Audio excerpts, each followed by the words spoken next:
네, 여러분들 지금 예수님을 위해서 또 예수님을 만나기 위해서 여러분들 여기 모이셨습니다.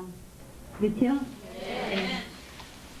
저희들도 또한 예수님을 위해서 피정을 준비하였고 또 지난번에 너무 사람이 많이 오셨기에 이번에도 650명분 밥을 해오라고 말씀을 드렸더니 많이 해오셨는데 이번에는 또 이 재단 외에는 사람이 안 오셨네요.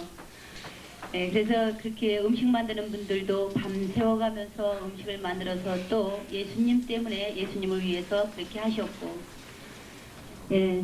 또 많은 봉사자님들이 먼 곳에서 또 가까운 곳에서 예수님을 위해서 이렇게 모였습니다. 이제 이 시간에는 예수님을 위해서라면 과연 우리는 어떻게 해야 되는가, 무엇을 해야 되는가, 또 어떤 마음을 가져야 되는가 성경 속을 찾아보면서 우리들이 중심을 세워야 할 말씀의 반석을 한번 찾아보겠습니다. 주님을 사랑한다면 우리는 주님께서 기뻐하시는 일을 해야 합니다. 주님이 기뻐하시는 일은 주님이 원하시고 뜻하신 일을 이루어 드리는 것입니다. 그리고 하느님께서 주신 기회를 잘 살리고 이용해야 합니다. 에페소 5장에 보면은요, 여러분은 아무한테도 허황한 이론에 속아 넘어가지 마십시오 하고 기록하였습니다.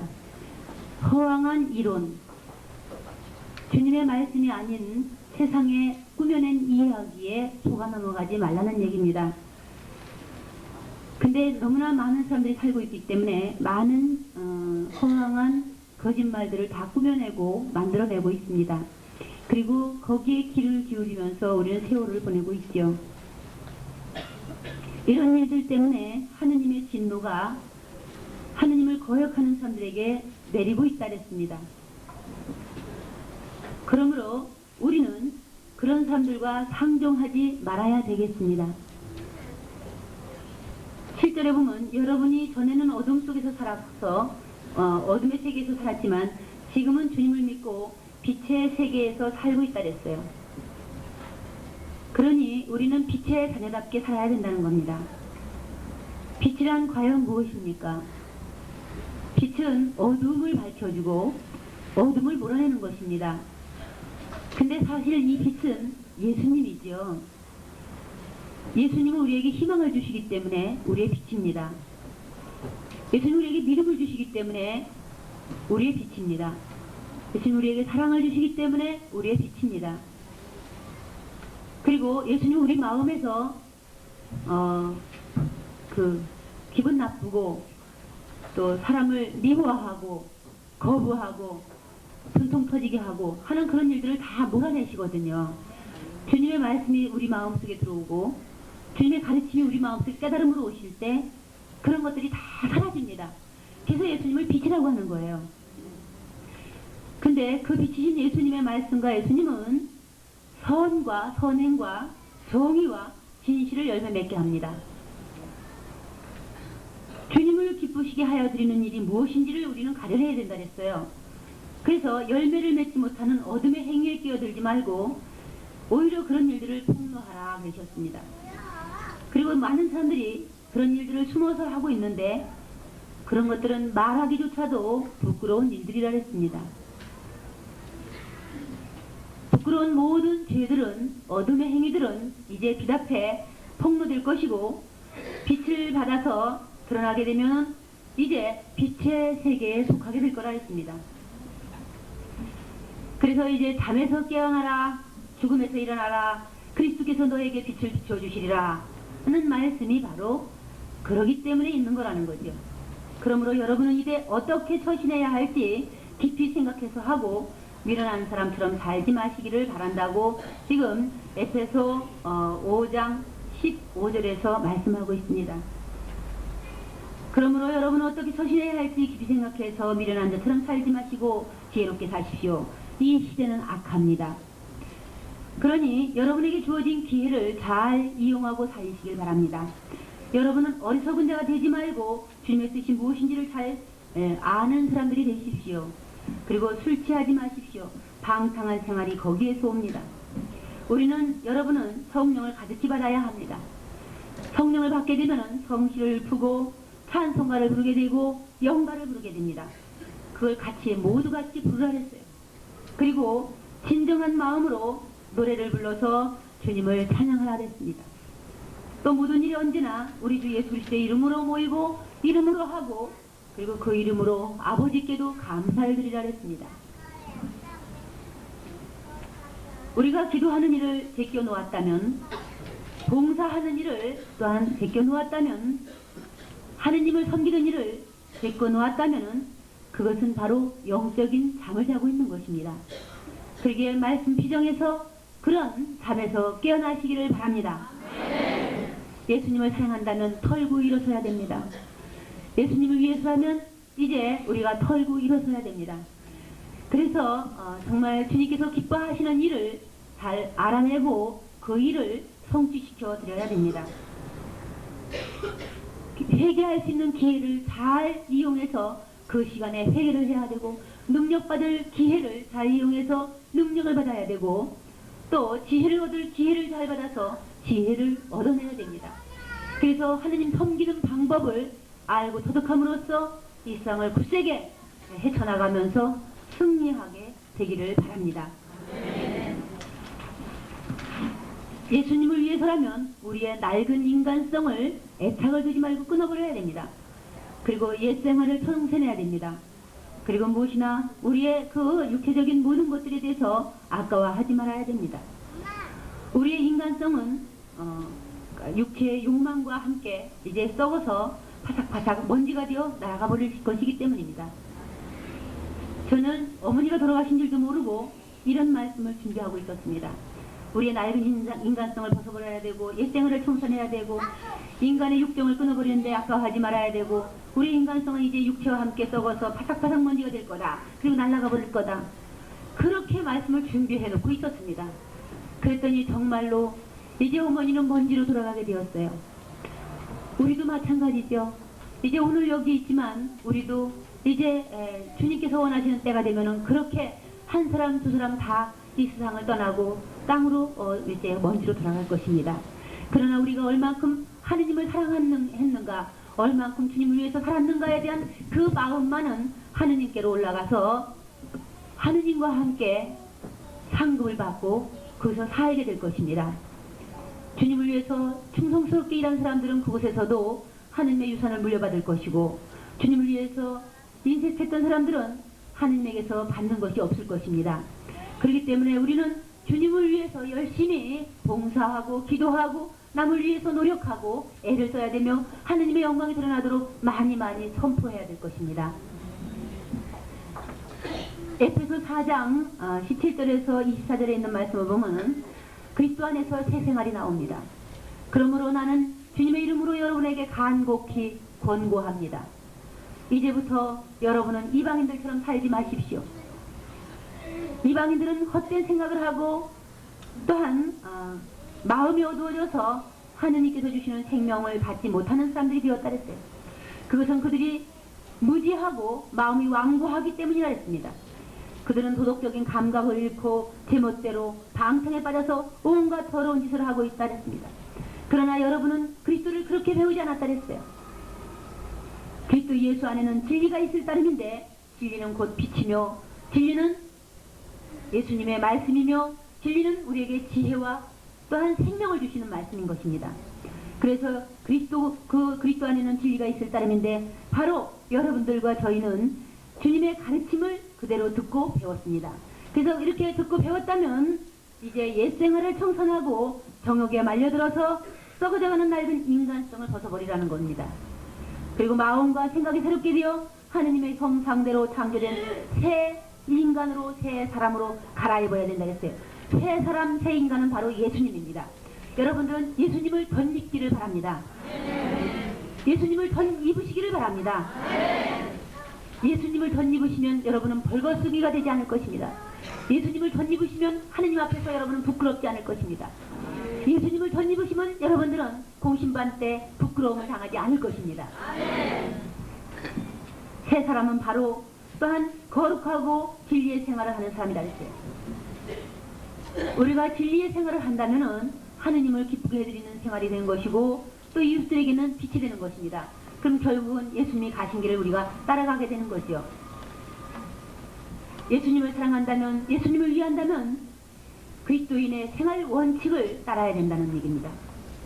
그리고 욕망도 버릴 줄 알고 죽일 줄도 알아야 합니다. 우리는 이 세상에 어떤 사람은 욕망 때문에 살아가고 또 야망 때문에 살아가고 뭔가 그냥 마음속에 허기지는 것이 있어 그걸 쟁취하고자 살아가고 욕심이 없으면 어떻게 살아가느냐 하면서들 그 욕심으로 살아가기도 합니다. 그런데 이제 우리는 바로 예수님에 대한 희망과 예수님에 대한 믿음과 그분의 말씀의 지식과 말씀의 지혜로서 이 세상을 살아가는 것입니다. 그래서 사도 바울과 같이 이제는 내가 사는 것이 아니라 내 안에 그리스도가 살고 있다고 말씀을 외치면서 살아갈 수가 있는 것입니다.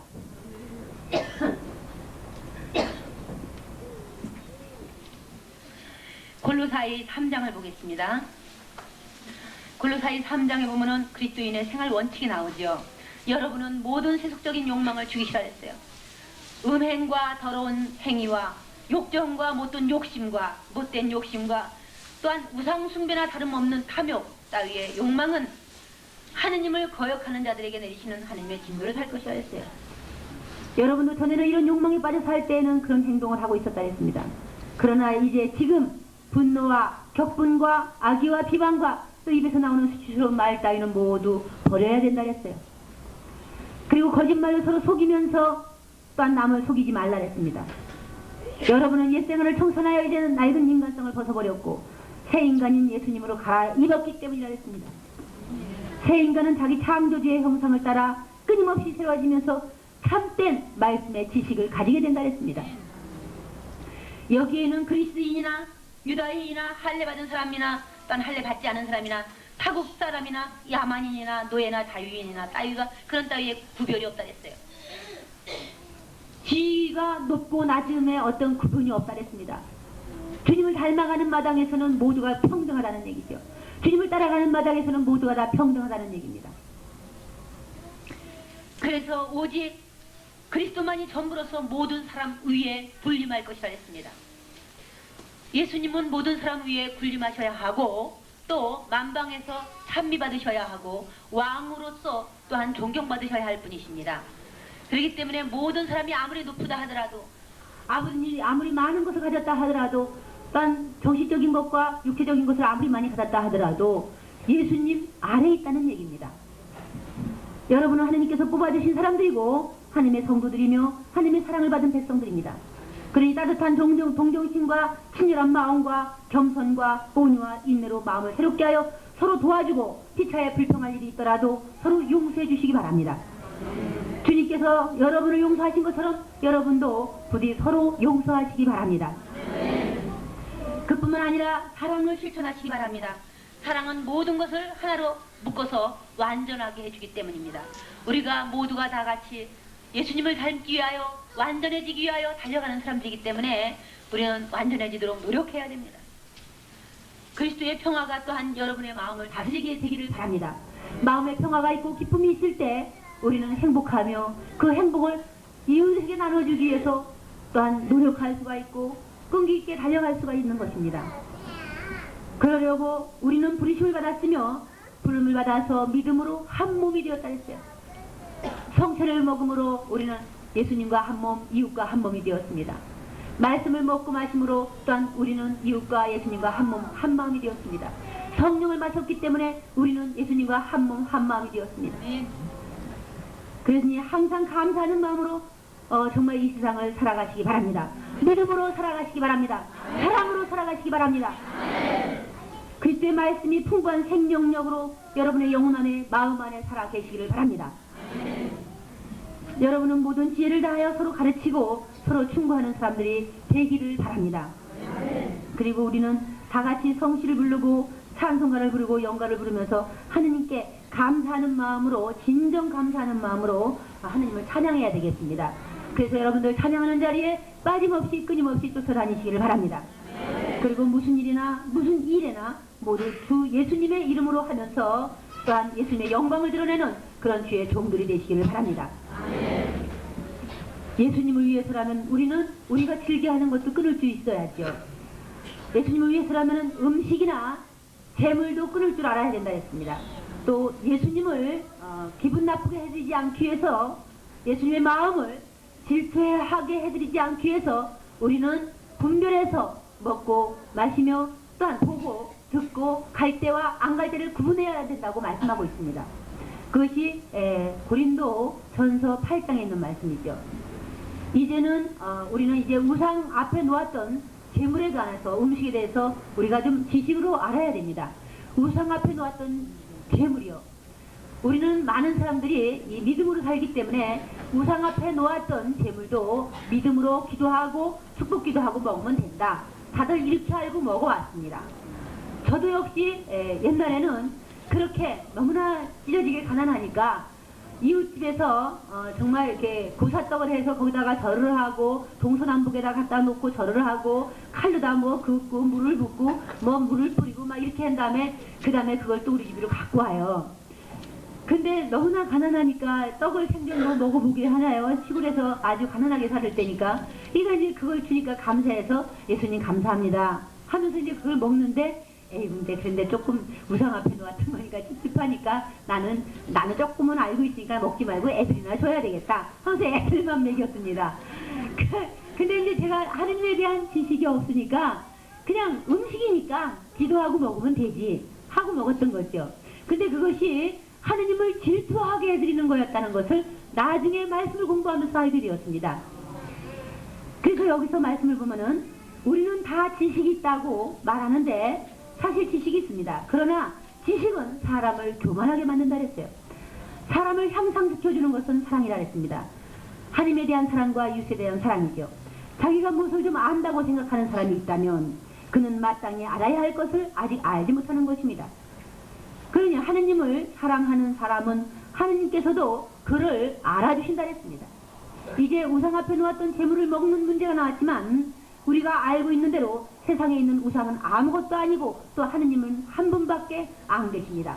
남들은 하느님도 많고 주님도 많아서 소위 신이라는 것들이 하늘에도 있고 땅에도 있고 또 동서남북에도 있다고 그러고 또 물신, 지신도 있다고 하는데 우리에게는 오직 예수 그리스도를 통한 하느님 한 분밖에 신이 없습니다. 그분은 만물을 창조하신 분이시며 우리는 그분을 위해서 있습니다. 또 주님은 예수 그리스도 한 분이 계실 뿐이고 예수님을 통해서 만물이 존재하고 우리도 예수님을 통해서 예수님을 말미암아 살아가고 있습니다. 그러나 모든 사람이 다 이런 지식을 가지고 있는 것은 아닙니다. 어떤 사람들은 또 어떤 교우들은 아직까지도 우상을 섬기던 습관이 젖어 있어서 우상에게 바친 고기를 먹을 때는 그 재물을 먹을 땐 그것이 참말로 이제 우상에게 바쳤던 것이니까 우상의 것이다 이렇게 생각하는 교우도 있다는 얘기입니다. 그런데 만일 그 음식을 먹게 될 때 그 음식을 먹는 것을 믿음이 약한 사람들이 보고 아유 저 사람이 먹으니까 나도 먹어야 되겠다 하고 먹으면서도 양심이 찔리라면은 그 사람은 이미 양심에 상처를 받았다는 얘기예요. 그럼 이미 그게 죄라는 얘기입니다. 그래서 그는 사도 바울은 이런 말씀을 합니다.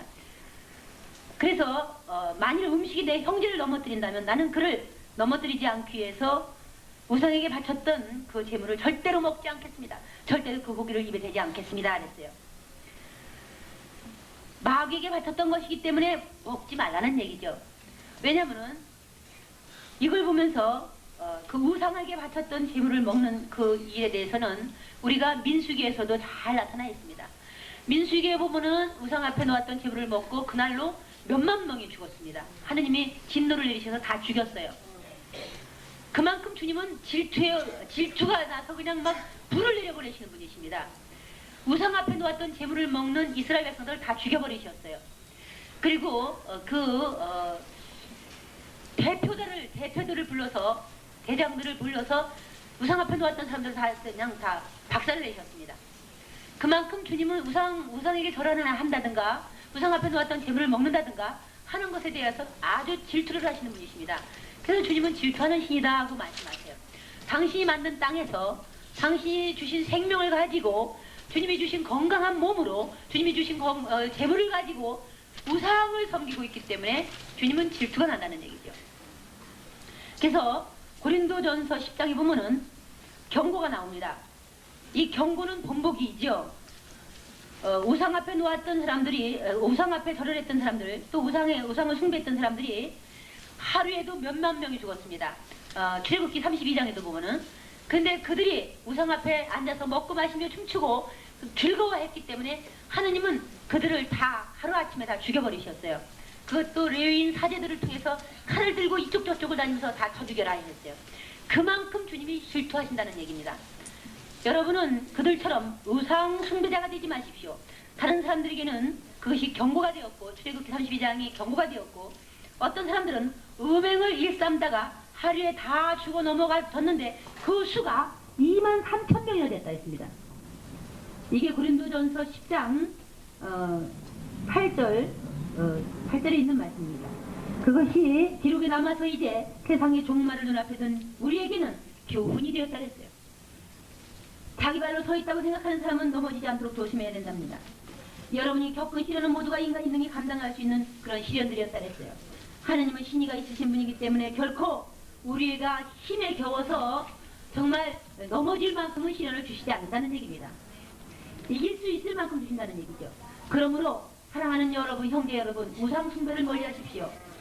여러분은 사리를 분별할 수 있는 사람들이니 제 말을 잘 판단해 주시기 바랍니다.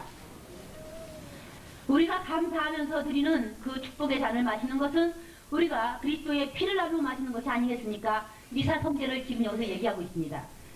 고린도전서 10장 지금 16절에서부터는 미사 성제를 얘기하고 계신 것입니다. 미사 성제와 우상 숭배에게 바쳤던 재물에 대해서 지금 비유하면서 말씀하시는 거거든요. 그러면서 그 축복의 잔을 마시는 것은 우리가 그리스도의 피를 나누어 마시는 것이 아니겠습니까? 이는 내 피의 잔이니 그 말씀이요. 우리 거기 참석을 하죠. 미사 참여를 하시는 분들이죠. 또 우리가 빵을 띄어서 이는 그리스도의 몸이니 나누어 먹어라 하고 말하지 않았느냐 이거죠. 그래서 빵은 하나이고 모두가 한 덩어리의 빵을 나눠 먹었기 때문에 다 비록 여럿이지만 모두가 한 몸이 되었다 했습니다. 이스라엘 백성들의 관습을 생각해 본다면은 그들은 유다인 제사가 있어요. 유다인들이 드리는 제사, 구약의 제사죠. 그들은 그 제단에 참석해서 다 같이 제단의 재물들을 나눠 먹고 그래서 축제를 올립니다. 바로 여러분 이 말을 어떻게 알아들으시느냐 했어요. 우상 앞에 놓았던 재물이나 우상 자체에 어떤 가치가 있다는 말이 아니라는 얘기입니다. 나는 이교도들이 바치는 재물이 하느님께 드리는 것이 아니라 마귀에게 바치는 것이라는 것을 여러분에게 말하려는 것입니다. 나는 여러분이 마귀들과 상종하는 자가 되지 않기를 바랍니다. 주님의 잔을 마시는 사람들이 마귀의 잔을 같이 마실 수는 없다는 얘기입니다. 우상 앞에 놓았던 재물을 가서 먹고는 또 미사참례 가서도 예수님의 제단에서 예수님의 그 거룩한 재물을 먹어요. 그러면 안 된다는 얘기입니다. 그리고 예수님을 슬프게 해드리고 예수님을 질투하게 해드리고 예수님을 소외감을 느끼게 해드린다는 얘기죠. 그래서 주님의 잔을 마시는 여러분이 마귀들의 잔을 마실 수는 없습니다. 또 주님의 식탁에 참여하는 여러분이 마귀들의 식탁에 참여할 수는 없습니다. 우리가 주님을 질투하게 해드리셔야 되겠습니까? 우리가 주님보다 강하다는 말씀입니까? 그래서 여러분들 부디 누군가가 보사떡이라고 하고 아니면 푸닥거리 했다고 하면서 또한 그렇게 그런 것들을 갖다 주거든 여러분들 그 떡을 먹지 마시기 바랍니다. 왜냐하면 주님을 슬프게 해드리는 것이기 때문에 그 떡이 좀 아깝더라도 버리세요. 하나님은 버리는 것을 그것을 죄라고 생각하시지 않으셔요. 주님 때문에 버리는 것이기 때문에 주님은 재물보다도 주님에 대한 사랑을 원하신다 했습니다. 그래서 누구나 무슨 일이든지 다 할 자유가 있다 이렇게 말하는 사람이 있는가 하면은 그러나 무슨 일이든지 다 해서 유익한 것은 아니라 했습니다. 그리고 무슨 일이든지 다 하는 것이 다 사람들에게 도움이 되는 것은 아니라 했어요. 누구든지 자신의 이익을 구하지 말고 남의 이익도 구해라 했습니다.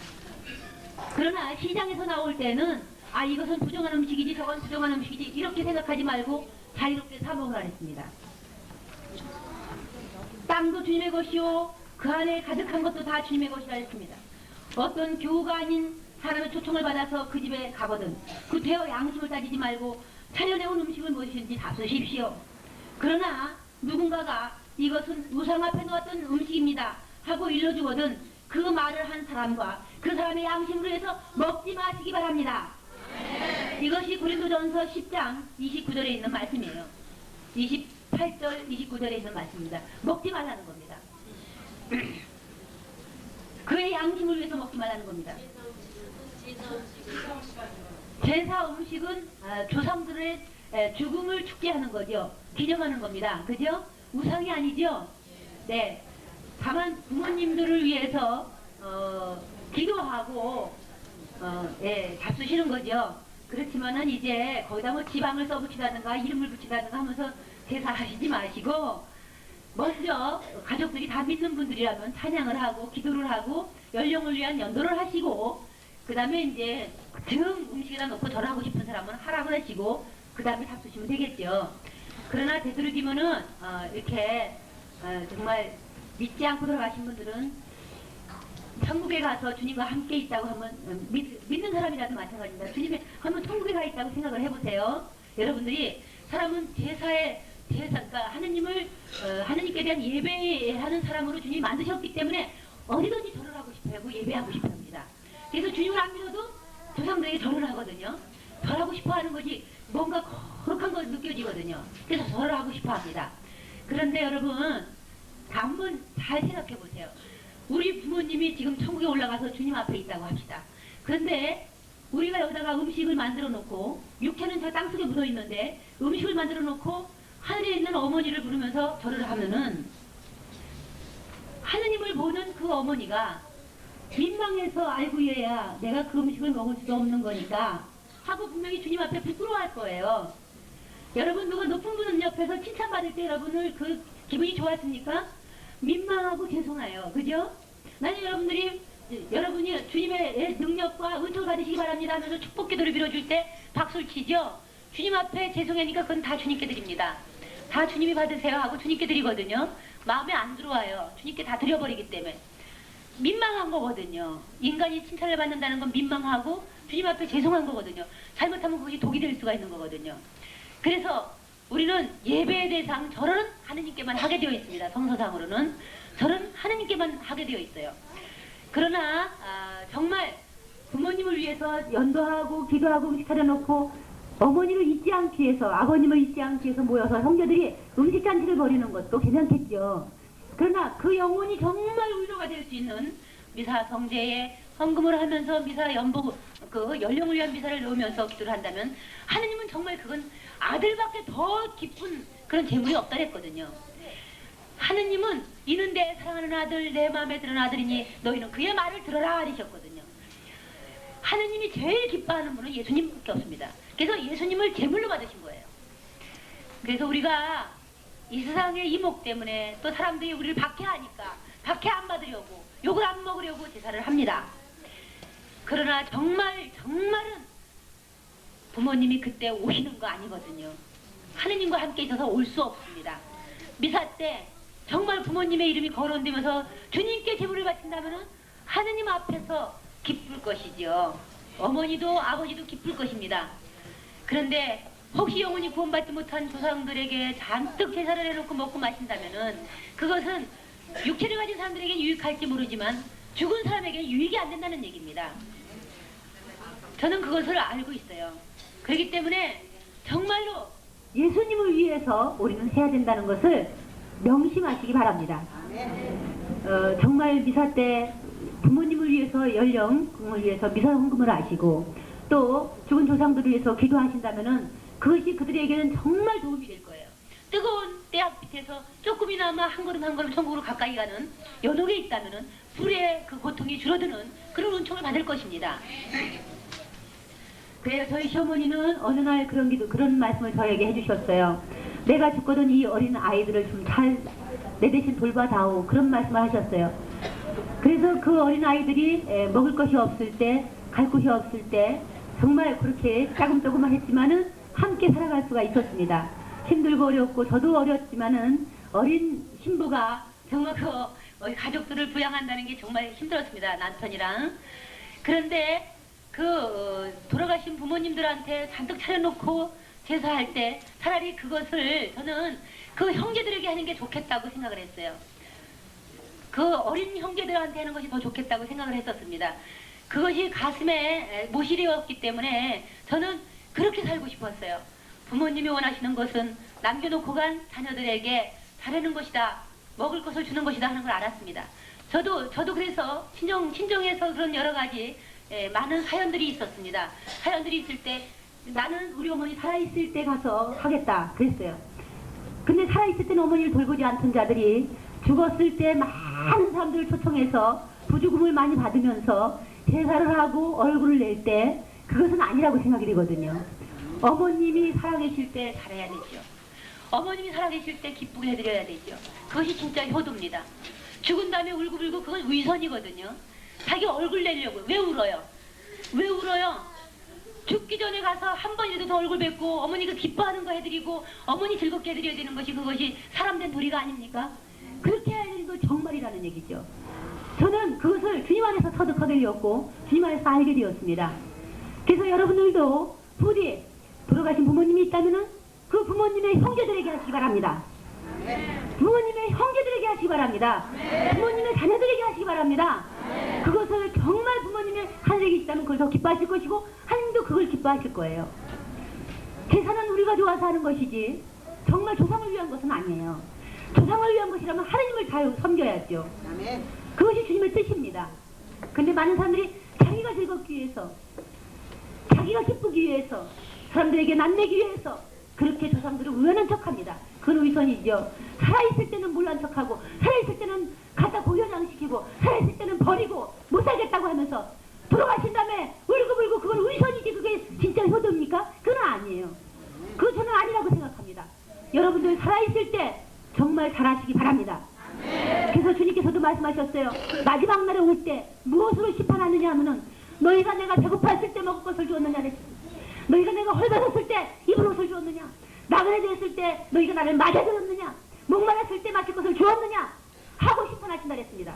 주님, 당신께서 언제 목마르셨고 언제 배고프셨고 언제 헐벗으셨으며 언제 나그네 되셨습니까? 하고 물어보는 사람들에게 바로 여기에 있는 가장 가난한 사람들, 불쌍한 사람들, 나그네 되었던 사람들, 헐벗은 사람들이 바로 나다. 그들에게 해준 것이 나에게 해준 것이다 하고 말씀하시라 그랬습니다. 여러분들은 살아있는 사람들에게 잘하시기 바랍니다. 죽은 자들에게는 연미사를 드리면 돼요. 죽은 자들에게는 연령을 위한 미사를 드리면 됩니다. 그것이 하나님을 기쁘게 해드리는 제사예요. 하나님은 즐겁게 해드리기는 하나님이 기쁘시거나 말거나 내가 즐거운 것을 하려고 하는 것은 그건 자기 즐기는 것이 하나님께 아무 유익이 안 되며 조상들에게도 아무 유익이 안 됩니다. 귀신이 죽은 육신이 와서 음식을 먹습니까? 먼지니 먼지로 들어갈 것을 생각하라 하신 주님께서는 육체는 이미 땅속에 묻혔습니다. 사람들 땅속에 들어가는 것을 주님은 허락하셨어요. 죄에 물든 육체는 죽으라 했었어요. 먼지가 되라고 말씀하셨습니다. 우리의 영혼은 하나님께로 올라갑니다. 하나님께 올라간 그 영혼을 영원롭게 하기 위해서는 미사 성제를 드려야죠. 예수님의 거룩한 보혈받기는 하나님을 기쁘게 해드리는 사람 그게 제사가 없다 했어요. 하나님을 기쁘게 해드리는 제사는 그리스도의 피밖에 없습니다. 하나님을 기쁘게 해드리는 제사는 미사 성제의 성체밖에 없습니다. 골고다 언덕에서 돌아가신 피 흘려 돌아가신 예수님밖에 없습니다. 저 예수님의 피의 대가로 하나님 우리에게 성령을 보내주신 것입니다. 그 성령의 은혜로 우리는 지혜를 알게 되었고 지식을 알게 되었고 하나님 아는 지식으로 우리는 믿음을 굳건하게 갖게 되었습니다. 여러분들도 이런 지식으로 사랑으로 충만해지시기를 바랍니다. 세상을 헛되게 사시지 말기 바랍니다. 기회를 잘 유용하게 이용하시기 바랍니다. 예수님을 위해서라면 영광을 받거나 수치를 당하거나 또 비난을 받거나 칭찬을 받거나 하느님의 일꾼답게 살아가야 됩니다. 그것이 예수님을 위해서 살아가는 우리들에게 주어주신 기회입니다. 그리고 임무이죠. 왜냐하면 우리는 이 세상에서 너무나 많은 체면 때문에 시간을 낭비하고 재물을 낭비합니다. 자기 즐기기 위해서 너무나 많은 재물을 낭비합니다. 그러나 하느님의 영광을 위해서 우리가 그런 것들을 주님께 봉헌한다면 우리의 질병도 사라질 것이고 우리의 육체적인 모든 경제적인 사건이나 어려움도 다 그것이 다 해결될 것입니다. 아침에 오전에 말씀 바로 주님의 말씀대로만 살아준다면 나가도 복을 받고 들어가도 복을 받고 도시에서도 복을 받고 시골에서도 복을 받고 너희가 손대는 모든 것이 다 복을 받으리라 말씀하셨어요. 그런데 주님께서 기뻐하시는 일은 하지 않고 내가 기뻐하는 일만 하고 쫓아다니면서 살 때, 시간을 낭비하고 살 때, 육체를 낭비하고 살 때, 건강을 낭비하고 살 때 바로 거기에 재앙이 있다는 얘기입니다. 이런 재앙을 우리가 벗어나기 위해서는 바로 예수님의 말씀대로 살아가야 된다는 얘기죠.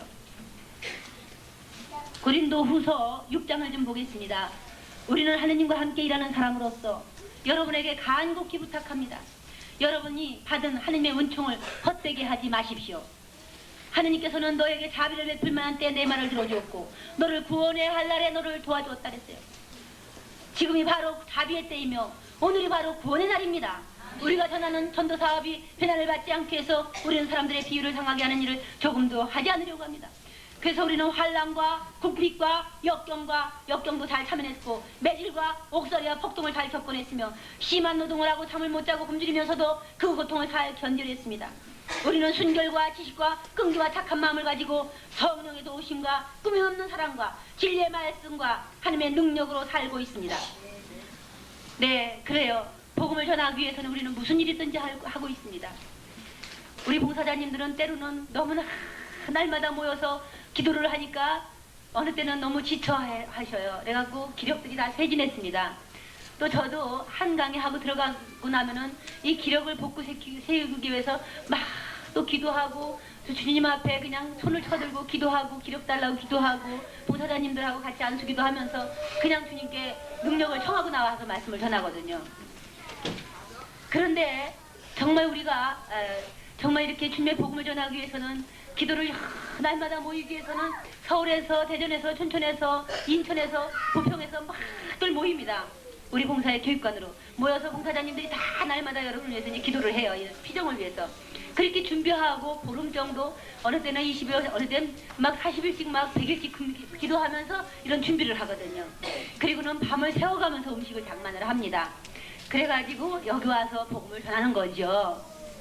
그런데 아까 어떤 할머니가 오늘은 음식이 맛이 없어 그러시더래요. 근데 저는 또 음식을 만들어 오시는 그 이모님한테 소식을 들었는데 일반 미루하면 10만 원을 더 달랜대요. 그렇다고 네, 10만 원을 더 줘야 된다 그랬길래 그래도 더 맛있게 해오기 위해서 일반 미루 해라 그러셨어요. 그래갖고 일반 미루 해왔기 때문에 더 맛있더라고요 진짜 저는. 네. 그랬는데 오늘은 맛이 없어 그러시더라는 거예요.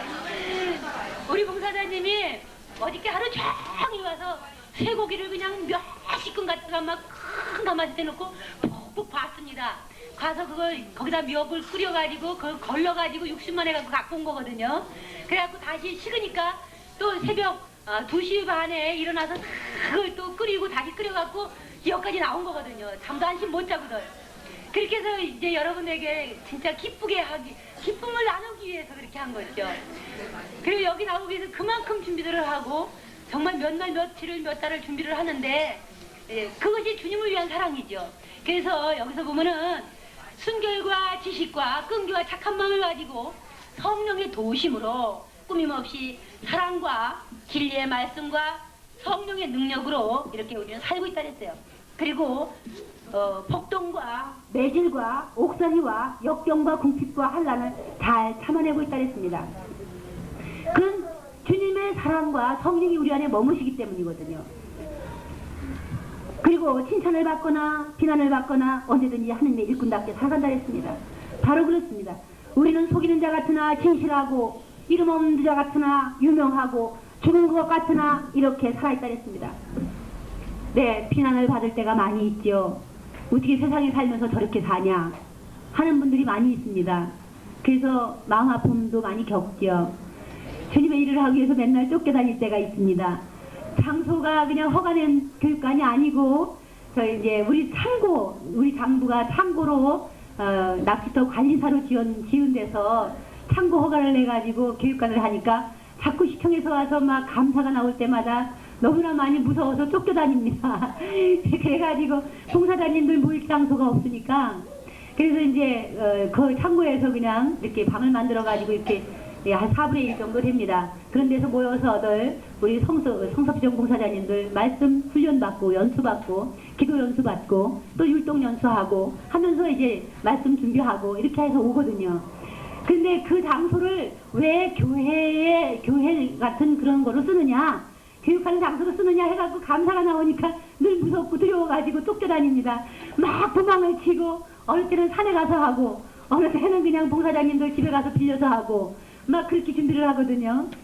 그럴 때마다 두렵고 떨리고 진짜 그것도 그나마 창고 허가마저도 취소시킬까봐 그것도 겁이 나고 막 그러면서 주님의 일을 하고 있습니다. 세상에는 돈이 많아서 창고에 쌓아두는 사람도 있다던데 우리는 가슴으로 주님을 사랑하면서 주님의 일을 하고 싶어서 이렇게 애가 타는데 갈 곳이 없어요. 봉사자님들하고 저희가 갈 곳이 없어서 그런 창고에서 그 일을 하고 있습니다. 그래서 어느 때는 우리 국회의원님을 한번 찾아가 볼까 하는 때가 있습니다.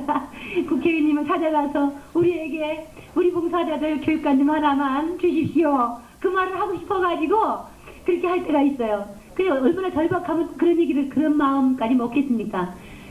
이러면서 주님의 일을 하고 있거든요. 그렇지만은 우리는 이렇게 비난을 받거나 칭찬을 받거나 수치를 당하거나 멸시를 받거나 또 언제든지 하느님의 일꾼답게 살아간다 했어요.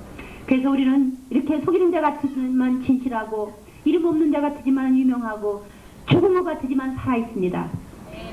보이는 건물이 비록 그렇게 박해를 받는다 하더라도 우리 마음속에 예수님이 살아계시기 때문에 저는 믿습니다. 살아있는 성전이 어디를 가든지 주님의 영광을 드러내리라 믿습니다. 살아있는 불기둥이 어디를 가든지 주님의 영광을 드러내리라 믿습니다. 난로가 가는 곳은 어디든지 뜨겁게 마련이거든요. 성령의 난로가 되길 바랍니다. 여러분들도 다 같이 성령의 난로가 되길 바랍니다. 그리고 주님께 영광을 드리기 바랍니다. 네, 감사합니다. 그래서 이제 우리는 아무리 심한 벌을 받아도 죽지 않으며 슬픔을 당해도 늘 기뻐하고 가난하지만 많은 사람들을 부유하게 만들고 아무것도 가진 것이 없지만 사실은 모든 것을 가지고 있습니다. 그랬어요. 영적으로 사실 우리는 모든 걸 가지고 있죠. 불러주시는 곳 어디든지 우리는 가서 복음을 전하기 때문에 기쁜 마음으로 이 일을 하기 때문에 정말 우리는 부유하다는 얘기입니다. 그러나 물질적으로 가난하다 하더라도 영적으로 많은 분들을 그 부유하게 만들어주기 때문에 우리는 행복합니다. 그리고 저희는 그래요. 어디엔가 계실 진짜 우리가 밀어줄 국회의원이 계셨으면 좋겠어요. 또 그분은 우리를 좀 밀어줄 그런 분이 높은 분이 있었으면 좋겠어요. 그걸 헛군데다 썩없을 때다가 써버리지 말고 주님의 말씀을 전하기 위해서 밑거름으로 써주신다면 우리는 땅끝까지 복음을 전할 것입니다. 그리고 백성들이 굳건하게 되기 위해서 모든 것을 투자할 것입니다. 그런데 여러분들은 우리를 위해서 좀 기도를 해주시기 바랍니다. 우리는 그러면 용기를 잃지 않고 주님의 일을 계속 해나갈 거예요. 네, 이제 예수님을 위해서라면 하느님과 화해를 해야 합니다. 여러분 한번 가슴에 손을 얹어보십시오. 그리고 나는 과연 하느님과 교통하고 있는가? 나는 과연 하느님과 사랑을 나누고 있는가? 하느님의 뜻대로 살고 있는가? 하느님이 기뻐하시는 일을 하면서 살고 있는가? 주님은 과연 나를 기뻐하시는가? 한번 가만히 묵상해 보시기 바랍니다. 그래서 주님께서 정말 마음속에 양심이 찔리는 일이 있다든가 마음에 걸리는 일이 있다면 부디 이 시간에 회개하시고 하느님과 화해하시길 바랍니다. 왜냐하면 여기에 고린도후서 5장에서 보면 화해의 임무에 대해서 말씀하고 있습니다. 하느님께서는 우리를 위해서, 우리를 구원시키기 위해서 예수님을 죄인으로 다스렸습니다. 우리를 구원시키고 우리를 무죄 선언하시기 위해서 우리의 죄를 예수님에게 뒤집어 씌우고는 예수님을 죄인으로 다루셨어요. 예수님을 죄인으로 다루셨습니다. 그리고 우리를 무죄에 석방하셨어요. 그래서 우리는 이제 믿음으로 주님을 섬기는 사람이 된 것입니다. 우리는 이제 무죄 선언을 받게 되었습니다. 그래서 하나님의 아들이 되었죠. 하나님의 자녀가 되었습니다. 우리는 주님이 두려운 분이라는 것을 알고 있습니다. 이것을 그리고 여러분들에게 알리려고 합니다. 하나님께서는 우리가 어떤 사람들인지 잘 알고 계십니다. 여러분도 우리를 사실대로 알아주었으면 합니다. 그렇다고 여러분에게 또다시 우리 자신을 내세우려는 것은 아닙니다. 다만 우리를 자랑할 수 있는 근거를 여러분에게 주어 속에는 자랑할 것도 없으면서 겉만 가지고 자랑하는 사람들의 말을 반박할 수 있게 해주려는 것뿐입니다. 우리가 다 아는 대로 그리스도는 한 분뿐이시고 또한 모든 사람들을 대신해서 죽으셨으니 결국은 모든 사람이 다 죽은 것입니다. 그랬어요. 우리가 미쳤다면 그것은 예수님 때문에 미친 것이고 우리가 온전하고 능력 있고 거룩하다면 그것은 다른 사람들에게 복음을 전하기 위해서 그렇다는 얘기입니다. 그것은 그리스도의 사랑이 우리를 그토록 강하기 때문이라 했어요. 미쳤다고 욕을 다 받고 손가락질을 받는다 하더라도, 비난을 받는다 하더라도 그것은 예수님 때문이기 때문에 오히려 기쁘다는 얘기입니다. 그리스도께서는 이렇게 우리를 위해서 죽으셨고, 이렇게 우리를 위해서 죽으신 것은 사람들이 이제는 자기 자신을 위해서 살지 않고 자기들을 위해서 죽으셨다가 다시 살아나신 예수님을 위해서 살게 하시려고 이렇게 십자가에 못 박혀 돌아가신 거라 했어요. 우리의 죄를 뒤집어쓰고 돌아가셨다는 겁니다. 그러므로 우리는 이제부터 아무도 세속적인 표준으로 판단하지 않을 것입니다. 전에는 우리가 세속적인 표준으로 예수님을 이해하였지만, 그리스도를 이해하였지만 이제는 그렇게 하지 않습니다. 누구든지 그리스도를 믿으면 새 사람이 됩니다. 낡은 것은 사라지고 새 것이 나타났습니다. 새 것은 이제 성령님과 성체이신 예수님과 또 그분에게서 오는 말씀이죠. 이것은 모두가 다 하느님께로부터 왔습니다. 하느님께서는 그리스도를 내세워 우리를 하느님과 화해하게 해주셨고, 또 사람들을 하느님과 화해시키는 임무를 또 우리들에게 맡겨주셨습니다. 말씀을 전하는 사람들에게 화해 임무를 맡겨주셨어요. 곧 하느님께서는 인간의 죄를 묻지 않으시고 예수님을 내세워서 인간과 화해하셨다 했습니다. 그리고 그 화해의 이치를, 화목의 이치를 우리에게 맡겨 전하게 하셨습니다. 그러므로 우리는 그리스도의 사절로서 예수님을 대신해서 여러분에게 간곡히 부탁합니다. 하느님과 화해하십시오. 이것은 결국 하느님께서 우리를 시켜서 하시는, 호소하시는 말씀이신 것입니다. 우리를 위해서 하느님께서는 죄를 모르시는 그리스도를 죄 있는 분으로 여기셨으며 죄인으로 다루셨습니다. 그래서 우리는 그리스도를 말미암아 이제 하느님께로부터 무죄의 선언을 받게 된 것입니다. 여러분은 예수님을 통해서 이제 무죄 선언을 받게 되었습니다. 여러분은 이제 죄인이 아니고 예수님의 정말 형제요 자매며 하나님의 아들딸들입니다. 왜냐하면 하느님께서 예수님 때문에 여러분들을 무죄 선언하셨기 때문이에요. 이젠 죄인이 아니라 바로 하나님의 아들딸들입니다. 그러니 여러분들 부디 마음에 걸리는 일이 있다면 예수님의 이름으로 하느님께 고백을 하시기 바랍니다. 그래서 하느님과 화목하시기 바랍니다. 그러면 예수님과 하느님께서는 여러분의 마음속에 들어가 사실 것입니다. 어떻게 들어가 사느냐면은 말씀을 들을 때 그 말씀이 새겨지고, 성체를 모실 때 성체가 들어가시고, 성령이 오셔서 늘 감동으로 우리가 들었던 말씀을 되새김질해 주면서 감동을 주시고 깨우쳐 주시는 겁니다. 그래서 내가 사는 것이 아니라 말씀의 지시에 의해서, 말씀의 지배에 의해서 살게 된다 하시는 그런 뜻인 것이죠. 예수님을 사랑한다면, 또한 예수님을 위해서라면 우리는 이제 주님께 사랑을 드릴 줄도 알아야 됩니다. 주님께 사랑을 표현할 줄도 알아야 됩니다. 루카복음 7장에 있는 말씀을 좀 보겠습니다. 용서받은 죄 많은 여자가 있어요. 그는 정말 자기의 허영심을 채우기 위해서, 또 그때의 가난을 좀 벗기 위해서 그는 몸을 팔게 되었습니다. 창녀 노릇을 하게 되었죠. 근데 이스라엘 사람으로서 이방인과 어울리고 간음하게 될 때 그 간통하는 것을 목격한 사람들은 그를 잡아가서 사제들 앞에 세우게 됩니다. 그러면 돌로 그들을 그 자리에서 쳐 죽여요. 그 본 사람들이 셋만 있으면 쳐 죽이게 되어 있었습니다. 근데 바로 나자로의 동생 마리아라는 그 여인이 그렇게 간음하다가 현장에서 잡혀서 원로들 앞에 끌려오게 되었습니다. 근데 그 원로들은 그 여인을, 간음하다 현장에서 잡힌 그 여인을 예수님 앞으로 끌고 오게 되었습니다. 근데 그들이 예수님 앞에 끌고 온 내용은 예수님이 어떻게 나오나 보기 위해서였습니다. 늘 너희는 원수를 용서하라, 원수가 이쪽 뺨을 치거든 저쪽 뺨도 내줘라, 겉옷을 가지려고 하거든 속옷도 내줘라 하시는 분이니까 이렇게 간음하다 현장에서 잡힌 이 여인에게 어떻게 처분을 하실지 한번 보자, 그런 속셈들을 가지고 있었습니다. 만약에 이 여인을 용서해주라 하면 하나님의 율법을 어긴 자가 될 것이고, 이 여인을 죽여라 하면 사랑의 법을 어긴 자가 될 것이다. 그래서 두 가지를 다 걸고 넘어가서 예수님을 잡을 수 있을 것이다. 이렇게들 계산을 하고 그 바리새파 사람들이 예수님께로 죄인을 끌고 왔던 겁니다. 그런데 예수님은 그 여인도 살리고 죄인들, 그 자기를 고발하는, 당신을 고발하는 사람들도 물리치기 위해서 땅바닥에다 글을 쓰고 계셨어요. 근데 많은 사람들이 그 성전에 의하면은 예수님은 그곳에 왔던 사람들의 죄목을 썼다고 합니다. 땅에다가. 근데 그걸 보면서 늙은이서부터 어린아이까지 다 도망갔다 그랬어요. 그리고 그 죄인인 막달라나 마리아 혼자 남아있었다 그랬습니다.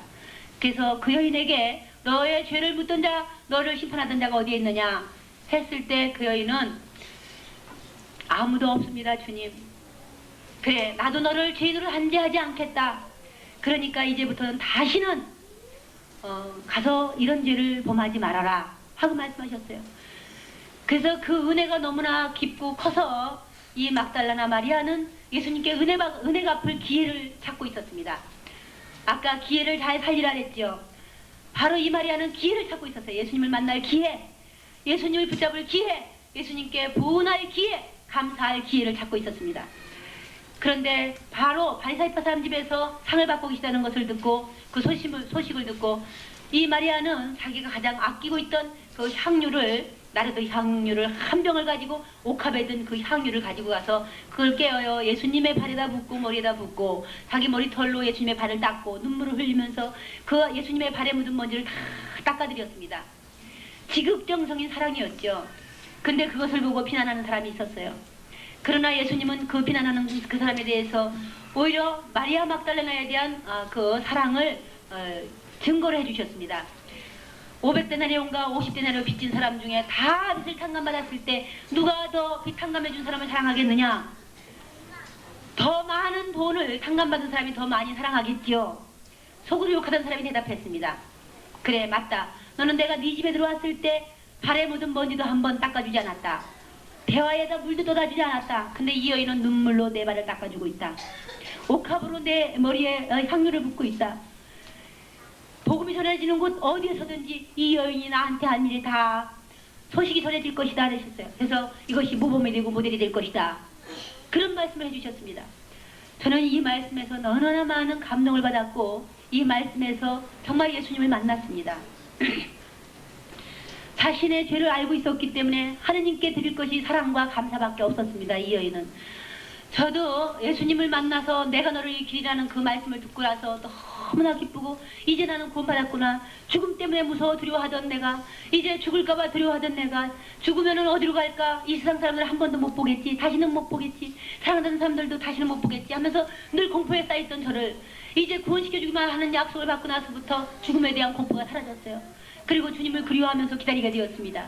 죽을 날만 손꼽아 기다리는 그런 사람이 되었어요. 그만큼 하느님을 만날 날을 그리워한다는 얘기죠. 그랬기 때문에 이제 어떻게든지 주님을 쫓아다니기 위해서 막 쫓아다니다가 포항동에 있는 예수님의 십자가가 너무나 은혜롭고 거기 가서 막 고통을 하소연했을 때 얘야 내가 네가 받는 고통은 나에 비하면 아무것도 아니다. 아직도 멀었다. 하시는 말씀을 들었습니다. 그런데 그 말씀이 무슨 뜻인지 몰라서 말씀하는 저 십자가를 내가 모셔가야 되겠다 생각하고는 막 가서 이제 신부님한테 가서 청해가지고 그 십자가를 저희 집으로 모시고 왔습니다. 그래서 그 십자가 앞에서 막 철야 기도를 하고 기도를 하는데 그 바로 내가 너를 일으키라는 그 주님을 만나게 되었어요. 그래서 정말 나무 십자가지만 예수님인 것처럼 막 찾아다녔다가 정말 살아계신 예수님이 저에게 오시는 것을 경험을 하게 되었습니다. 마리아 막달라나는 바로 이렇게 용서받은 사람임으로써 정말 예수님을 돌아가신 예수님이 시체를 찾아다니다가 무덤에서 예수님을 만난 사람이죠. 이렇게 우리 성서 속에서 자기의 인생을 볼 줄 알아야 됩니다. 성서 속에서 여러분의 인생을 볼 줄 알아야 돼요. 비춰볼 줄 알아야 됩니다. 성서 한 장면 한 장면들이 여러분의 생애가 되어야 됩니다. 그래서 이렇게 구원받고 용서받은 막달라는 이제 예수님을 도와드리는 여자들 무리에 끼어서 봉사자가 되었습니다. 루카복음 8장을 좀 보겠습니다. 그 뒤에 예수께서는 여러 도시와 마을을 두루 돌아다니시며 하느님 나라를 선포하시고 그 복음을 전하셨는데 12 제자들도 같이 따라다녔고 또 악령이나 질병으로 시달리다가 나은 여자들도 함께 따라다녔는데 그들 중에는 7 마귀가 나간 막달라 여자라고 하는 마리아가 있었고 또한 헤로데의 신하인 부자의 아내인 요한나가 있었고 그리고 수산나라는 여자를 비롯하여 다른 여러 여자들도 있었다. 그들은 자기네 재산을 바쳐서 예수님의 일행을 돕고 있었다 그랬어요. 저는 예수님을 도와드린 이 여자들의 헌신적인 봉사활동을 보면서 저희 봉사자들을 성서피정 봉사회에 우리 봉사자님들을 보게 되었습니다. 바로 어떤 분들은 10년이 넘었고 어떤 분들은 거의 20년이 다 돼가고 그런데 그 20년이 가깝도록 수고와 희생과 헌신과 사랑을 주님께 드리면서 살아온 세월들입니다. 하느님께서 하느님 안에서 그들은 아름답게 정말 보상받고 축복을 받으리라 믿습니다. 우리 봉사자님들의 가정 안에, 사업장 안에 모든 어려운 일들이 해결되기를 바랍니다. 정말 이제 실직했던 장부들은 직장을 얻어서 많은 소출을 정말 벌어들이는 그런 축복된 손이 되기를 바랍니다. 그리고 사업에 어려움이 있던 분들은 사업이 모두 해결책이 생겨서 정말 잘 이루어지기를 바랍니다. 또한 자녀 문제, 장부 문제, 아내 문제가 있는 분들에게는 그런 문제들이 모두 풀리기를 바랍니다. 또 사랑 때문에 남에게 보증을 서줬고 또한 그 부도를 막아줬다는 어떤 자매님이 있었는데 그분도 하느님의 사랑 안에서, 하느님의 능력 안에서 해결받게 되기를 바랍니다. 그러나 여러분들은 잘 아셔야 돼요. 사랑 때문에 했다고 하지만은 사실 여러분들 그 부분에 정말 남을 돕는 문제에 대해서는 집회서를 읽고 나서 도와주셔야 됩니다. 집회서에 보면은 남의 보증을 서주지 말고 보증을 설 때는 내 집을 기꺼이 내주겠다는 각오가 되어 있고 길에 나앉아도 좋다는 마음으로 해줘야 된다 했어요. 근데 길에 나앉으려는 마음도 없으면서 해줄 때는 결국 나중에 길에 나앉게 되거든요. 보증을 섰을 때. 그리고 그 보증 서준 돈을 다 잃을 수가 있습니다. 그렇기 때문에 성서에서는 보증을 서주지 말라 그러셨어요. 그리고 남에게 또한 구워줄 때는 못 갚을, 그러니까 받지 못할 거라는 것을 각오하고 구워주라 그랬습니다. 그러나 그걸 또 띄어먹는 사람은 은혜를 배반하는 사람이라고 또 말씀하고 있어요. 그렇기 때문에 우리는 성서 속에서 선행하는 방법을 배우고 나서 선행을 하고 남을 도우라는 얘기입니다. 선행할 때는 누구를 위해서 하는지 알고 하라 그랬어요. 우리는 예수님을 사랑하는 사람들에게 하고 예수님을 따르는 사람들에게 하고 예수님을 소중히 여기는 분들에게 선행을 하라는 것을 성서 속에서 배웠습니다. 그래야만 그 선행이 하느님께서 나중에 갚아주시는 축복으로 되돌아온다는 얘기죠. 근데 바로 이렇게 예수님을 도와드린 여자들은 주님께로부터 이제 저 하늘나라를 이어받을 수 있었고 세상에 살면서도 그 행복과 축복을 받으면서 살아갈 수가 있었습니다. 우리 봉사자님들 정말 뼈골이 빠지도록 일하지만은 사실은 하느님께로부터 받는 위로가 큽니다. 그렇기 때문에 그 고난을 이겨내갈 수가 있는 거죠. 아까 우리 봉사자님이 우리 성서피정 봉사자가 되실 분들 좀 와주십시오 하는 홍보를 제가 들었습니다. 네, 거기는 원당에 있는 저희 봉사자들이 모이는 교육관이죠. 근데 거기에 월요일마다 모이면 성서 공부를 하게 됩니다. 그리고 율동 연습을 합니다. 그리고 또 여기 피정 있을 때는 같이 모여서 일을 합니다. 음식 준비도 합니다. 그러면서 이제 이런 피정을 하고 또 지방전도 나갈 때는 또 같이 지방전도를 나갑니다. 그렇기 때문에 오셔서 성서 말씀 정말 배우시고 싶은 분들은 다 오시기 바랍니다. 월요일날 오시면은 아까 드린 그 팜플렛 있죠? 홍보지 거기에 다 약도와 오는 방법이 되어 있습니다. 그렇게 오셔서 함께 공부하시고 봉사 안 하시고 싶은 분들은 그냥 공부만 하고 가셔도 됩니다. 12시까지 오셔야 함께 식사하고 공부할 수 있으니까 12시까지 오시면은 함께 봉사할 수 있죠. 저는 옛날에 봉사를 그렇게 하고 싶었고 직장에 다니면서 성당에서 봉사하시는 분들이 그렇게 부러웠습니다. 내조화 하시는 분들이 모여서 막 음식잔치를 벌이고 또 함께 저 연령 의원들이 가서 무덤에 가서 연도를 하고 죽은 분들 그런 분들을 위해서 가서 기도를 하는 것을 보면서 나는 언제나 저렇게 봉사할 수 있을까 하고 그렇게 생각을 하고 있었습니다. 그런데 그때 주님께서는 그런 마음을 기억하셔서 지금 정말로 봉사할 수 있도록 은혜를 주셨어요. 이렇게 바로 근데 말씀을 모를 때는 봉사를 어떻게 하는지 몰랐습니다. 근데 하나님의 성령을 받고 말씀을 알게 되니까 봉사를 어떻게 하는지를 알게 되었고 분별력을 얻게 되었습니다. 여러분들 성서 말씀 속에서 통달하는 은사를 얻으셔서 봉사를 어떻게 해야 하느님을 기쁘게 해드리는지를 터득하시기 바랍니다. 그래서 능통한 봉사들이 되시기 바랍니다. 그래서 정말 예수님을 도와드린 여자들은 모든 것을 헌신해서 정말 주님께 영광을 드리면서 예수님을 도와드렸습니다. 필리피서 1장에 보면은 형제 여러분 살든지 죽든지 주님의 영광을 위해서 살으라 했어요. 형제 여러분 내가 당하고 있는 이 일이 복음을 전하는 일에 오히려 도움이 됐다는 사실을 알아주시기 바랍니다. 내가 그리스도를 위해서 갇혀있다는 사실이 온 경비대와 그 밖에 모든 사람들에게 알려지게 되었습니다. 네, 아까 아침에 오전에 앉아있을 때 바로 이 말씀이 묵상되었습니다. 그러면서 내가 당하고 있는 그 일들이 한편에서는 비난하는 화살이 오겠지만은 그러나 하느님의 말씀은 이렇게 살아 움직이는 정말 능력으로 전해야 된다는 것을 알게 되었습니다. 왜냐하면 그러기 위해서는 고난과 슬픔이 있겠죠. 그러나 그런 고난 속에서도 주님의 말씀을 지키고 주님께 순종하고 주님께서 기뻐하시는 일을 지키는 것이 바로 이 세상에서 영혼을 지키는 수문장이라는 것을 깨닫게 되었습니다. 부디 여러분들도 자기 자신이 희생되는 한이 있더라도 또 고통을 받는 한이 있더라도 하나님께서 여러분에게 맡기신 직분을 목숨을 다하여 지키시기를 바랍니다. 순종하시기 바랍니다. 그러면 여러분의 후손들이 축복을 받을 것입니다. 그래서 이제 어떤 사람들은 사실 시기와 경쟁심으로 그리스도를 전하고 있다 했어요.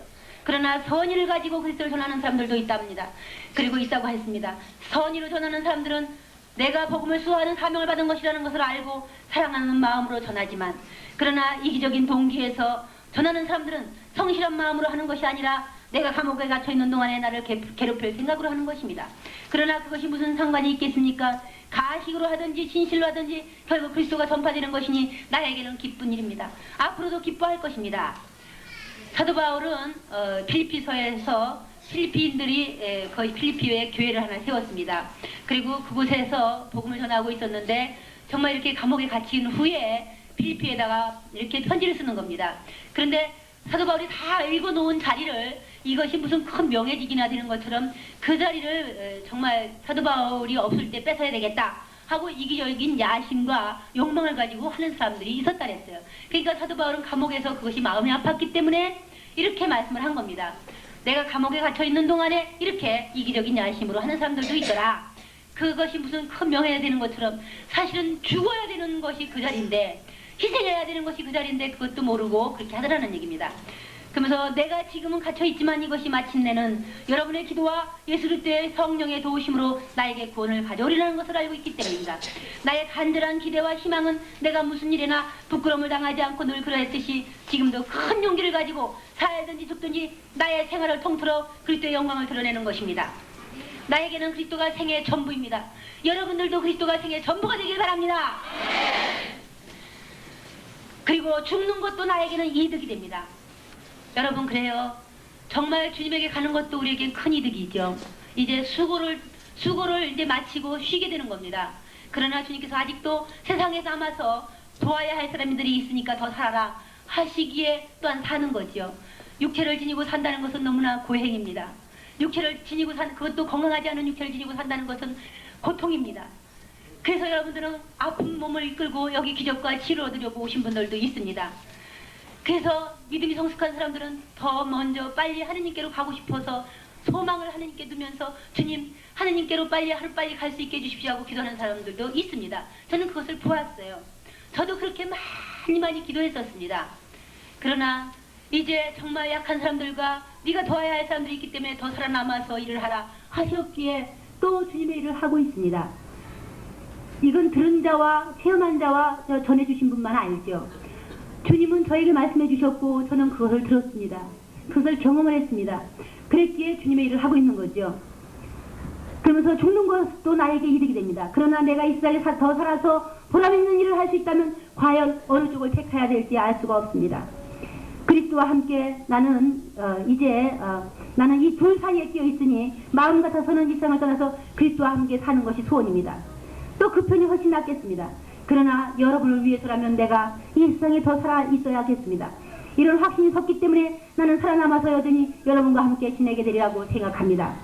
그렇게 되면 나는 여러분의 믿음을 발전시켜주고 기쁨을 더해줄 수 있을 것입니다. 아멘. 네, 저는 방방곡곡에 가서 그리스도의 기쁨을 심어주면서 복음을 전하는 것이 소원입니다. 부디 여러분들도 그렇게 복음을 전하는 수호자들이 되시기를 바랍니다. 그리고 그렇게 되면 나는 여러분의 믿음을 발전시켜주고 기쁨을 더해줄 수 있을 것입니다. 그리고 내가 여러분을 다시 찾아가게 되면 여러분은 나로 말미암아 그리스도 예수를 더욱 사랑할 수 있을 것입니다. 네, 우리 성서필령이 있는 곳에는 언제든지 많은 분들이 가서 그분들이 믿음이 더욱 굳건해졌다고 하면서 정말 이런 성서필령은 처음 받아봤다고 하는 분들이 많이 있었습니다. 그리고 이렇게 성서 말씀이 이렇게 재미있고 수월한지는 몰랐다고 하는 분들이 많이 있었어요. 그래서 옛날에는 그런 체험담들을 편지를 써보내주시면은 책을 낸 적도 있었습니다. 또 가톨릭 신문에 난 적도 있었어요. 그런데 너무 일이 많다 보니까는 그런 일들도 그만두었습니다. 근데 여러분들이 이런 성서피정을 많이 받으신 분들이 좀 체험 수기를 써주신다면 저희가 앞으로 또 책도 내볼라래요. 그동안에 많은 기록들이 남아있기 때문에 그걸 가지고 내려고 그러거든요. 그래 여러분들이 도움이 필요합니다. 그러니까 수기를 써서 보내주신다면은 주님을 체험한 일, 성서피정을 받으면서 느낀 점들을 써 보내주신다면은 그 책을 한번 내보려고 하거든요. 그러니까 그런 회원들이 많아야 책이 한 권이 이루어지죠. 예. 그래서 그렇게 되길 바랍니다. 여러분은 그리스도의 복음을 받은 사람다운 생활을 하시기 바랍니다. 그리고 내가 여러분을 찾아가서 만나게 되든지 이렇게 떨어져 있든지 간에 나는 여러분이 복음의 교리를 위하여 한마음 한뜻으로 굳게 서서 분투노력하며 반대자들이 무슨 짓을 하더라도 조금도 겁내지 않는다는 소식을 듣고 싶습니다. 그러한 용기가 여러분들에게는 그들에게는 멸망의 징조가 되고 또한 여러분들에게는 구원의 징조가 될 것입니다. 그러니까 여러분들이 주님의 이름으로 굳건하게 서 있을 때 반대자들은 멸망의 징조가 된다는 얘기입니다. 구원은 하느님께서 주시는 것입니다. 여러분은 그리스도를 믿을 특권뿐만 아니라 예수님을 위해서 고난까지 당하는 특권, 곧 그리스도를 섬기는 특권을 받았습니다. 여러분, 예수님을 섬기는 것은 고난입니다. 예수님을 섬기는 사람들은 고난의 특권이 있습니다. 그 고난을 받아야 바로 예수님의 영광을 드러낼 수 있다는 얘기죠. 그래서 로마서에서 보면은 고통에서 영광으로 라는 말씀이 있습니다. 우리가 지금 겪고 있는 고통은 이 앞으로 주실 영광에 비하면 아무것도 아니라 그랬어요. 여러분들 이 세상에서 겪는 고난과 수고와 아픔들은 하나님께서 영광의 축복으로 갚아주시리라 믿습니다. 네. 여러분은 내가 전에 그리스도를 위하여 싸우는 것을 보았고 또 지금도 계속해서 싸우고 있다는 소식을 듣고 있을 터이지만 지금 여러분도 같은 싸움을 싸우고 있습니다 그랬어요. 바로 제가 겪는 고통은 여러분이 겪는 것이며 여러분도 또한 그런 고통을 같이 겪으면서 거기서 예수님을 만나게 되고 믿음이 성숙하게 되는 것을 저는 알고 있습니다. 왜냐하면 예수님이 가신 길이 그 고난의 길이고 우리가 또 그 길을 가고 있고 여러분도 그 길을 가고 있는 분들이십니다. 앞에 가셨던 선조들과 순교자들이 예수님의 가신 길을 걸었습니다. 다 그 길이 아니고는 딴 길이 없어요. 예수님이 가신 그 길이 아니고는 딴 길이 없습니다. 여러분들이 딴 길로 간다면 그것은 구원의 길이 아니라 멸망의 길인 것입니다. 부디 여러분들은 예수님의 길에서 벗어나지 마시길 바랍니다. 예수님을 위해서라면 우리는 이기적인 허영도 버려야 됩니다. 필리피서 2장 말씀으로 이제 이 오후 강의를 마치겠습니다. 여러분은 그리스도를 믿음으로써 여러분은 영적인 힘을 얻습니까? 예수님을 쫓아다니면서 영적인 힘을 얻습니까? 네. 네. 용기를 얻습니까? 네. 예, 그렇습니다. 예수님을 믿는 사람들은 용기와 힘을 얻습니다. 그리고 위로와 축복을 받습니다. 기쁨을 얻습니다. 그리고 가슴이 벅찬 그런 환희를 또한 느끼게 됩니다. 그리고 성령의 가마로 서로 사귀면서 애정을 나누며 서로 동정하게 되죠. 그리고 어떤 사람이 우는 것을 보면 같이 울게 되고 어떤 사람이 아파하는 것을 보면 같이 아파합니다. 그리고 어떤 사람이 잘 되는 것을 보면 같이 손뼉을 치면서 기뻐해 줍니다. 그것이 주님 안에서 우리가 성령으로 사귀고 있기 때문이라는 거죠. 그러면서 그렇다면 이제 성령 안에서 같은 생각을 가지게 되고 같은 사랑을 나누면서 마음을 합쳐서 예수님과 하나가 되라 했습니다. 그렇게 해서 복음을 전하는 사람들의 기쁨을 완전하게 해주라고 했습니다. 무슨 일에나 이적인 야심이나 허영을 버리고 다만 겸손한 마음으로 서로 남을 자기보다 좀 낫게 여기라 했습니다. 저마다 제 실속만 차리지 말고 남의 이익도 좀 돌보라 했습니다. 여러분은 그리스도 예수께서 지니셨던 마음을 여러분의 마음으로 간직하시길 바랍니다. 그래야 내가 사는 것이 아니라 내 안에 그리스도가 살고 있다고 여러분은 외칠 수 있습니다. 예수님이 지니셨던 성령이신 그 마음을 간직하지 못하신다면 여러분의 마음으로만 남아있다면 예수님을 남에게 전해줄 수가 없습니다. 예수님께서 지니셨던 그 마음을 우리의 마음으로 간직한다면 우리는 하느님의 본성을 나눠받게 되는 것이고 하느님을 닮아가는 새로운 사람이 되는 것입니다. 그리스도 예수는 하느님과 본질이 같은 분이셨지만 굳이 동중한 사람이 되려고 하지 않고 존재가 되려고 하지 않으시고 오히려 당신의 것을 모두 다 내어놓으시고 종의 신분을 취하셔서 우리와 똑같은 인간이 되셨다 했어요. 낮은 자리로 내려가셨다는 얘기입니다. 육체를 입고 이 세상에 오셨다는 얘기죠. 신이신 그분이, 하느님이신 그분이 육체를 입고 이 세상에 오셨다는 얘기입니다. 목숨을 내어 주고라도 주님은 우리를 구원하는 것이 소원이셨습니다. 이렇게 인간의 모습으로 나타나셔서 당신 자신을 낮추셔서 죽기까지, 아니 십자가에 달려서 죽기까지 하느님께 순종하셨다 했어요. 그러므로 하느님께서도 예수님을 높이 올리시고 모든 이름 위에 뛰어난 이름을 주셨다 했습니다. 그래서 하늘과 땅 위와 땅 아래에 있는 모든 것들이 예수님의 이름을 받들어 무릎을 꿇고 모두가 입을 모아 예수님이 예수 그리스도가 바로 주님이시라고 참여하며 하느님 아버지를 찬양하게 되었다 했습니다. 예수님의 죽으심이 없다면 어떻게 성령이 이 세상에 오셨겠습니까? 예수님의 그 목숨값으로 성령이 오신 것입니다. 예수님의 피 흘린 대가로 성령이 이 세상에 오신 것입니다. 우리가 성령 충만하지 못하자면 아직도 예수님을 알지 못하는 것입니다. 그래서 로마서 8장에서는 주님이 말씀하셨어요. 성령을 받지 않고는 예수님의 사람이 될 수가 없다 했어요. 성령을 모시지 못한 사람은 그리스도의 사람이 아니라 했습니다. 여러분 부디 성령 충만하시길 바랍니다. 아멘. 예수님의 보혈의 대가로, 예수님의 피의 대가로 성령 충만하시길 바랍니다. 아멘. 찬양하면서 성령 충만하시길 바랍니다. 아멘. 예수님은 이렇게 목숨을 내어주고도 아무 말씀이 없으셨습니다. 우리를 위해서 변명하시지도 않았습니다. 도살장으로 끌려가는 어린 양처럼 계셨습니다. 우리는 주님을 위해서 조금 희생하면은 그냥 목숨이라도 내는 것처럼 막, 그리고 그걸 못 알아주면은 막 싸우고 난리를 치게 됩니다. 분하다고 억울하다고 막 싸우게 됩니다. 그런데 예수님은 당신 목숨 놓으셨으면서도 당신 아무 말씀이 없으셨어요. 예수님의 사랑을 위해서 우리는 죽는 것까지도 순종할 줄 아는 사람이 되어야 되겠습니다. 여러분 부디 예수님을 위해서, 예수님의 사랑을 위해서 여러분 시간을 내어주시길 바랍니다. 예수님의 사랑을 위해서 여러분 봉사하시기 바랍니다. 수고와 또한 희생을 아끼지 마시길 바랍니다. 그래서 남을 여러분 자신보다 더 낮게 여기면서 존경해 주시면서 남을 배려할 줄 아는 그런 그리스도의 신자가 되시길 바랍니다. 네, 찬미와 감사와 영광을 우리 예수님께 드립니다.